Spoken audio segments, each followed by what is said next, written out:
కదండి.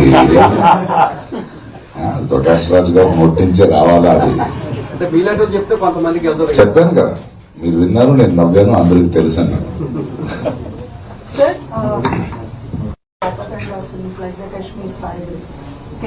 దాన్ని ఫైల్స్ అంటాను నేను, ఫైల్స్ అన్నా. Kashmir Files, Kerala story, and now the Durandar. So, what do you think about this kind of propaganda? Think ఏంటంటే, మేము మీడియా అనుకున్నట్టే సినిమా ఇండస్ట్రీలో కూడా అందరూ అమ్ముకున్నారు. అండ్ చాలా సినిమా దాని మాధ్యమం నుంచి అయ్యే ప్రేరణ ఆర్ ఇన్ఫ్లుయెన్స్ ఈ రాజకీయ పార్టీకి బాగా తెలుసు. So they invest lot of money into it. దీన్ని చాలా 4 సంవత్సరాల ముందే చెప్పారు.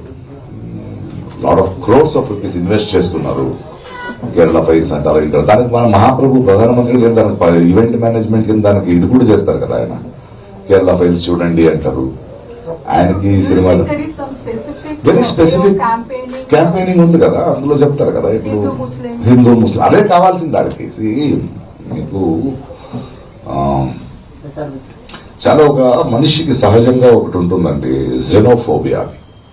అంటే మన ఊరికి ఎవరైనా అపరిచితుడో ఆగంతుకుడో వస్తే కొంచెం సంశయంగా చూస్తాం. దీన్ని వీళ్ళు వాడుకుంటారు. ఫస్ట్ మనల్ని విడదీస్తారు. విడదీసి దానికి కావాల్సిన కార్యక్రమాన్ని క్రియేట్ చేస్తారు. దాన్ని భయంగా మార్చాలి కదా, దాన్ని ద్వేషంగా మార్చాలి కదా. దాన్ని కోము దండలో రేప్స్ కొట్టడము స్టార్ట్ చేసి మన మీద కొట్టుకునేలా చేస్తారు. వాళ్ళ పనులు అది చేస్తుంటారు. సో ఈ ఫిల్మ్ వస్తున్నాయనేది చాలా వాస్తవం. అండ్ నేను దేన్ని బ్యాన్ చేయని చెప్పను. Let the people see. Ban చేయడంలో ఏముంది, పీపుల్ చూడండి. మనం చూస్తున్న వాళ్ళు అర్థం చేసుకోవాలి ఏం ఫీడ్ చేస్తున్నారు మన బ్రెయిన్ లో,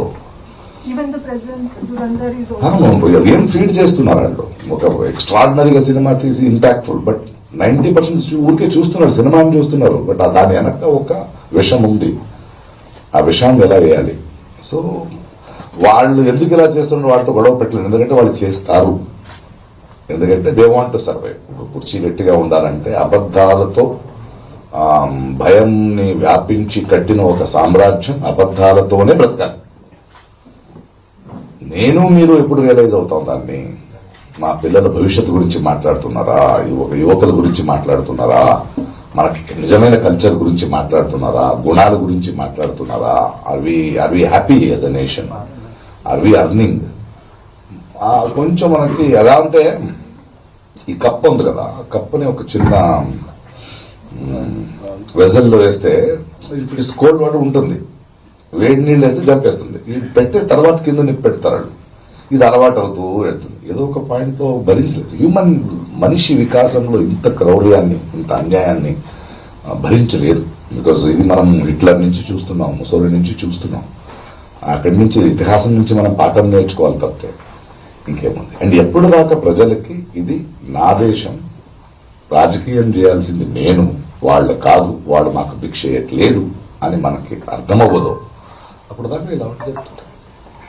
Sir, even coming to the Kannada decades before, but with KGF and Kantara, it has now become pan-India. అలా కదమ్మా, సక్సెస్ లో ఫెయిలియర్స్ లో ఉంటాయమ్మా. Malayalam film is also doing lot of content. ఒక సినిమా కోట్లు సంపాదించింది కాబట్టి ఆ ఇండస్ట్రీ పెరిగిందని లేదు కదా.